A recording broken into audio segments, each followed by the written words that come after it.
जवाहरलाल नेहरू और Edwina Mountbatten के बीच का रिश्ता भारत के इतिहास के अनछुए पहलुओं में से एक है।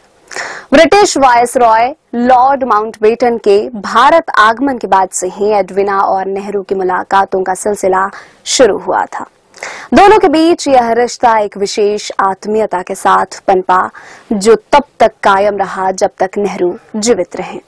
उनके बीच निरंतर पत्राचार होता रहा और एडविना अक्सर भारत भी आती रही।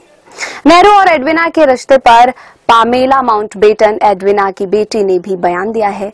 पामेला के अनुसार वे प्यार में थीं, लेकिन इस प्रेम को शारीरिकता से परे और केवल गहरी भावनाओं का संगम बताया।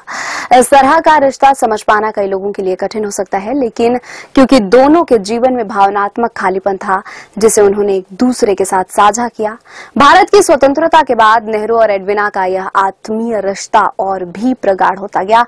दोनों एक दूसरे को निरंतर पत्र लिखते रहे और हर साल एडविना भारत आती रही। जब नेहरू इंग्लैंड जाते तो उनके हैम्पशायर स्थित स्ट्रीट में रहते।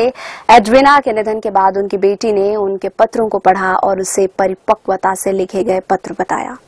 जवाहरलाल नेहरू का महिलाओं के प्रति गहरा आकर्षण हमेशा चर्चाओं का विषय रहा। सरोजनी नायडू की बेटी पद्मजा, नृत्यांगना मृणालिनी, साराभाई और अन्य बुद्धिमान महिलाएं नेहरू की अच्छी दोस्त थीं।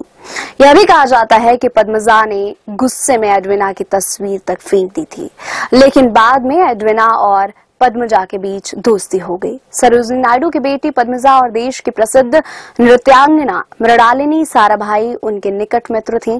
इस संबंध में नेहरू के सचिव KF रुस्तम जी की डायरी और उनके बाद के सचिव M.O. मथाई की किताब रिमिनिसेंस ऑफ नेहरू में भी संकेत मिलते हैं।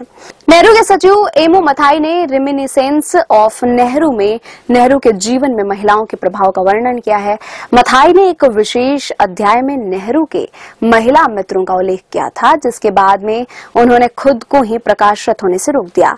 इस तरह खुशवंत सिंह ने भी अपनी किताब में एक महिला श्रद्धा माता के साथ नेहरू के संपर्क का संकेत दिया, जिनके साथ नेहरू के कुछ पत्राचार भी रहे। नेहरू के रिश्तों पर आधारित किताबों जैसे Indian summer, the secret history of the end of an empire ने उनके निजी जीवन और महिला मित्रताओं और रोशनी डाली। टेम्जन के अनुसार नेहरू महिलाओं के बीच लोकप्रिय थे और उन्हें बौद्धिक महिलाओं का साथ पसंद था।